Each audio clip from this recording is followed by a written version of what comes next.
तो भाई वीडियो की शुरुआत एक बहुत ही बड़ी खबर या फिर कहें एक बहुत ही एक्साइटिंग खबर के साथ करते हैं कि भाई परसों के दिन एक चैरिटी मैच खेला जाना है दो टीमों के बीच, जहां पे एक टीम के कप्तान सचिन तेंदुलकर होने वाले हैं और दूसरी टीम के कप्तान युवराज सिंह होने वाले हैं। इन दोनों ही टीमों में दुनिया भर के कई सारे लेजेंडरी प्लेयर्स आपको खेलते देखने को मिलेंगे जो क्रिकेट को अलविदा कह चुके हैं, लेकिन आप उनको जब देखेंगे खेलते हुए तो आपकी सारी जो पुरानी यादें हैं वो ताजा हो जाएंगी। लेकिन अब आपके मन में यह सवाल उठ रहा होगा कि आखिर एक मैच क्यों खेला जा रहा है और युवराज और सचिन इन दोनों टीमों के कप्तान क्यों हैं? तो जैसा कि मैंने इस सवाल का जवाब ऑलरेडी दे दिया है कि ये एक चैरिटी मैच होने वाला है। इस मैच से जितना भी पैसा आएगा वो सारा पैसा 5000 से भी ज्यादा उन बच्चों की एजुकेशन के लिए खर्च होगा जो असल में गांव वगैरह में रहते हैं, जो अफोर्ड नहीं कर पाते हैं अच्छी एजुकेशन लेना। तो इस कप के जरिए, जिस कप का नाम है one world one family cup, इस कप के जरिए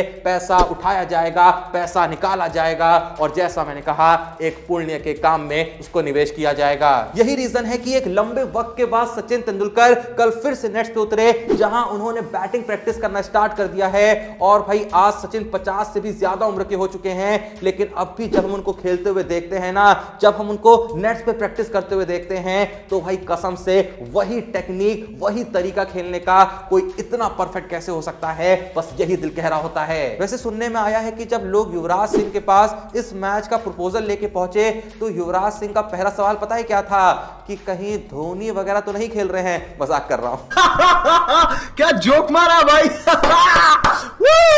मजा आ गया भाई। वैसे अब जहां बात आ ही गई है none other than Mahendra Singh Dhoni की, तो भाई एक और बहुत बड़ी खबर देना चाहूंगा कि कल के दिन एमएस धोनी के पास पहुंचा है पर्सनल इनविटेशन अयोध्या आने के लिए, जहां प्रभु श्री राम की प्राण प्रतिष्ठा होनी है। सचिन तेंदुलकर को ऑलरेडी कुछ दिन पहले पर्सनल इनविटेशन मिल चुका था, लेकिन कल के दिन कुछ लोग धोनी से भी मिलने आते हैं, पर्सनल इनविटेशन उन्हें देते हैं कि आपको तो देखो 22 जनवरी को आना ही आना है, क्योंकि उन सभी लोगों को बुलाया जा रहा है जिन्होंने कहीं ना कहीं किसी ना किसी ओहदे पे हमारे देश का नाम रोशन करा है और आपने तो इस देश को इतना कुछ दिया है, तो जब सचिन पाजी आ रहे हैं आपको तो आना ही पड़ेगा। वैसे खबर यह भी आई थी कि विराट कोहली को भी इनविटेशन गया है, कोई अभी तक पर्सनल इनविटेशन नहीं गया है। जिस तरीके से एक स्पेशल इनविटेशन सचिन को गया है, धोनी को गया है, ऐसा स्पेशल इनविटेशन तो कोहली के पास नहीं पहुंचा है, या फिर पहुंचा हो लेकिन ऑफिशियल खबर कोई ऐसी नहीं आई है। पर हो सकता है कि कोहली भी हमको 22 जनवरी को वहां देखने को मिल जाए। और अगर आप सोच रहे हैं कि कोहली आ पाएंगे या नहीं आ पाएंगे, उनका स्केड्यूल कहीं बिजी तो नहीं है, तो देखो भाई बिजी है तो नहीं, हाँ प्रैक्टिस करना शुरू कर सकते हैं India versus England test series के लिए, लेकिन 22 जनवरी को जिस दिन ये प्राण प्रतिष्ठा होनी है उस दिन कोई भी इंडिया का मैच नहीं है। 17 को इंडिया वर्सेस अफगानिस्तान जो T20 सीरीज है वो खत्म होने वाली है, फिर 25 से India versus England test series शुरू होनी है। तो आ सकते हैं कोहली भाई, यार कोई दिक्कत की बात नहीं होनी चाहिए। कमाल है रे बाबा, अब तक तो उसको आ जाना चाहिए था। वैसे भाई जो भी कहो, कसम से मजा आ जाएगा जब एक ही जगह पे होंगे सचिन तेंदुलकर, एमएस धोनी और विराट कोहली, और उनके साथ में होंगे उनको आशीर्वाद देने के लिए नन अदर देन प्रभु भगवान श्री राम। तो इसी बात पे बोलिए जय श्री राम, जय श्री राम, जय श्री राम, जय श्री राम। वैसे अब बोलने से याद आया कि कल के दिन श्रेयस अय्यर ने ESPN क्रिक इन्फो को इंटरव्यू देते हुए एक ऐसी बात बोली है, सुन के बहुत अच्छा भी लग रहा है, लेकिन मैं थोड़ा सा कंफ्यूज भी हूं। असल में श्रेयस अय्यर ने इस इंटरव्यू में कहा कि अब देखो मैं जहां भी खेलूंगा, जहां भी जाऊंगा, इररिस्पेक्टिव ऑफ द सिचुएशन, मैंने ये ठान लिया है कि मैं एक एग्रेसिव क्रिकेट खेलूंगा, चाहे मैं टेस्ट में खेल रहा हूं, चाहे मैं ODI में खेल रहा हूं, या चाहे मैं T20 में खेल रहा हूं। वो अलग बात है कि उनको T20 टीम में सिलेक्ट नहीं करा गया, मतलब ये थोड़ा सा विरोधाभास नहीं हो गया? जिस फॉर्मेट में असल में एग्रेसिव क्रिकेट खेला जाता है वहां श्रेयस अय्यर को पूछा भी नहीं गया। मैं चाहता था कि वो खेलें, मुझे लगता है कि तिलक वर्मा से ज्यादा बेटर चॉइस वो हो सकते थे इस सीरीज में, लेकिन अब नहीं खिलाया तो नहीं खिलाया, क्या कर सकते हैं। क्या आपको भी लगता है कि श्रेयस अय्यर इस T20 टीम में जगह डिजर्व करते थे? जो भी आपकी राय है कमेंट बॉक्स में जरूर बताइएगा। इससे आगे बढ़े तो कल के दिन सुरेश रैना जियो सिनेमा पे एक बहुत ही बड़ा स्टेटमेंट देते हैं, जहां वो कहते हैं कि आने वाले T20 वर्ल्ड कप 2024 में अगर कोई प्लेयर एक्स फैक्टर होगा तो वो कोई और नहीं, वो संजू सैमसन होंगे। भाई ये स्टेटमेंट सुनकर तो मुझको सच में हंसी आ रही थी। नहीं, मुझे इस चीज से कोई दिक्कत नहीं है कि संजू सैमसन टी20 टीम का हिस्सा होंगे या फिर वो एक्स फैक्टर बन जाएंगे। मैं ये सोच रहा हूं कि भाई जिस प्लेयर को अभी तक खेलने का मौका नहीं मिल रहा है उसको रैना भाई साहब ने एक्स फैक्टर बता दिया। पहले टीम में आने दो, थोड़ा चलने दो, थोड़ा रन मारने दो, अपने आप को साबित करने दो, उसके बाद ये स्टेटमेंट अच्छे लगते। यहां डूबे भैया चल रहे हैं, उनको लेके आपने एक्स फैक्टर बोला नहीं। बाकी प्लेयर्स चल रहे हैं, रिंकू सिंह इतना चल रहे हैं, यशस्वी जायसवाल चल रहे हैं, उनको एक्स फैक्टर बोलते हो समझ में भी आता। वो बंदा बेचारा जैसे तैसे आया है स्क्वाड में, खेलेगा या नहीं खेलेगा पता नहीं, लेकिन रैना भाई साहब ने कहा यही है एक्स फैक्टर, क्योंकि ये खेल ही नहीं रहा है। भाई देखो, अगर मुझसे पूछोगे कि वो कौन सा प्लेयर होगा जो टी20 वर्ल्ड कप 2024 में एक्स फैक्टर बन सकता है, तो मेरा जवाब बहुत ही सिंपल सा, बहुत ही आसान सा होगा। वो जवाब है विराट कोहली, क्योंकि विराट कोहली है यार। मैं देख रहा था कि दूसरे टी20 मैच के बाद बहुत लोग थे जो ये कह रहे थे कि नहीं यार कोहली को नहीं जाना चाहिए। लोग कह रहे थे कि देखो 29 रन मार के आउट हो गया, अभी वो 50 रन मार देता तो कहते स्ट्राइक रेट कम है। अब जब वो 180 से भी ज्यादा स्ट्राइक रेट के साथ 29 एक इंपॉर्टेंट इनिंग खेल के आया, इंपॉर्टेंट रन मार के आया है, लेकिन जो खामी निकालने वाले हैं वो अब भी निकाल रहे हैं। लेकिन ये जो खामी निकालने वाले लोग हैं, जिनको हम हेटर भी कह सकते हैं कोहली के, इनको मैं एक छोटा सा जवाब देना चाहूंगा। भाई तुमको पता है जब बात रन चेस की आ जाती है तब विराट कोहली के टी20 फॉर्मेट में स्टैट्स क्या हैं, मैं जानता हूं तुमको नहीं पता होंगे, वरना तुमको समझदार नहीं कहा जाता। अभी तो तुम जाहिल हो क्योंकि तुमको कुछ पता ही नहीं है, पर चिंता मत करो, मैं थोड़ा सा कोशिश कर सकता हूं, गारंटी नहीं दे रहा हूं लेकिन एक कोशिश कर सकता हूं कि तुम्हारे ज्ञान में थोड़ी सी वृद्धि कर सकूं। मैं बताना चाहूंगा कि विराट कोहली ने टी20 में चेस करते हुए जो 46 इनिंग खेली हैं, इसमें इन्होंने 2012 रन मारे हैं, और टी20 में चेस करते हुए एवरेज पता है विराट कोहली कितनी है? 71.85 की। चेस करते हुए टी20 फॉर्मेट में 71.85 की। अब जाओ जाके जो भी तुम्हारा फेवरेट प्लेयर है किसी भी टीम का, चाहे तुम किसी भी देश के हो, अगर ये वीडियो देख रहे हो, एक प्लेयर लाके दिखा दो जिसने इतने रन मारे हो लेकिन उसके बावजूद भी चेस करते हुए उसकी बैटिंग एवरेज 71.85 से ज्यादा हो।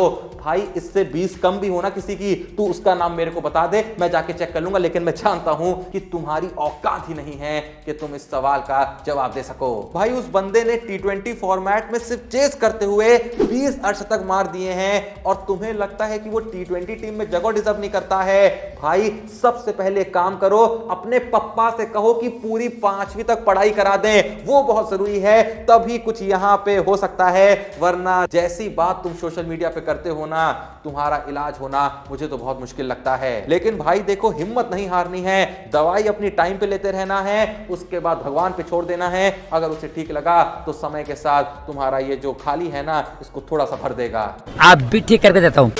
वैसे आप लोग का ऐसे लोगों के बारे में क्या कहना है कमेंट सेक्शन में जरूर बताइएगा। खैर आप लोग कुछ कहें या ना कहें, लेकिन एक प्लेयर है भाई जिसका बल्ला बहुत कुछ कह रहा है, लगातार कह रहा है, और वो प्लेयर है रियान पराग। बंदे ने भाई एक और शतक मार दिया है रणजी में, और ऐसी ऐसी सिचुएशन में आके मार रहा है कि प्रूफ कर रहा है कि मैं सच में बहुत अच्छे फॉर्म में हूं, हर फॉर्मेट में बेहतरीन खेल रहा हूं।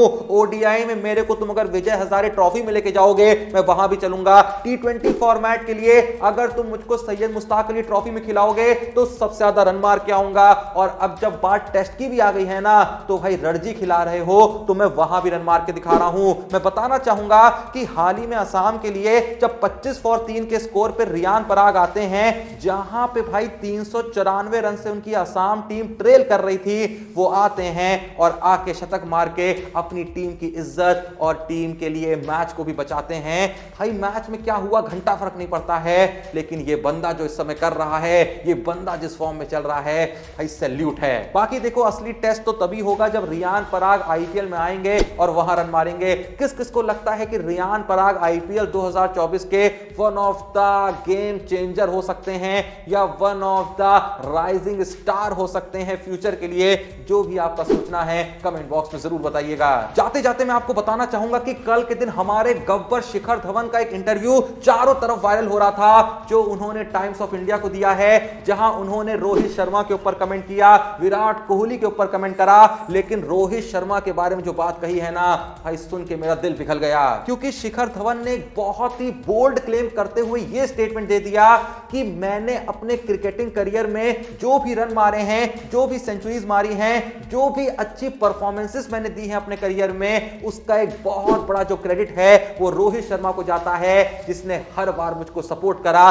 शायद वो अगर मेरे ओपनिंग पार्टनर नहीं होते इतने टाइम तक, तो मेरी ये जो अच्छी परफॉर्मेंसेस हैं शायद ये भी नहीं आती। अब ऐसा शिखर धवन ने क्यों कहा नहीं पता, लेकिन भाई जो इज्जत यहां पे रोहित शर्मा को दी है ना उन्होंने, कसम से ऐसा मैंने कहा भाई, दिल अंदर ही अंदर रो रहा था और चाह रहा था कि एक बार फिर से इन दोनों को साथ में खेलते हुए देखना है। वो अलग बात है कि मैं जानता हूं ये एक सपना ही रहने वाला है, क्योंकि धवन अब इंडिया के लिए खेलें मुझे तो बहुत मुश्किल लगता है। क्या आपको कोई उम्मीद है? अगर है तो कमेंट सेक्शन में जरूर मेंशन करिएगा। लेकिन इसी इंटरव्यू में जब बात रोहित शर्मा से आगे बढ़ते हुए विराट कोहली पे आती है और शिखर धवन से पूछा जाता है कि विराट कोहली के बारे में, खासकर उनकी कैप्टेंसी के बारे में आप क्या कहना चाहेंगे, तो शिखर धवन कहते हैं कि विराट कोहली ने जिस लेवल का एनर्जेटिक एनवायरनमेंट टीम के अंदर क्रिएट कर दिया था, वैसा कोई कैप्टन नहीं कर पाया। जिस तरीके का यूथफुल एनवायरनमेंट रहता था, सब इतना ज्यादा जोश में रहते थे हर समय, मतलब ये गजब का एनवायरनमेंट होता था। और भाई देखो, धवन की इस बात से हम पूरे तरीके से रिलेट कर सकते हैं, एग्री करते हैं,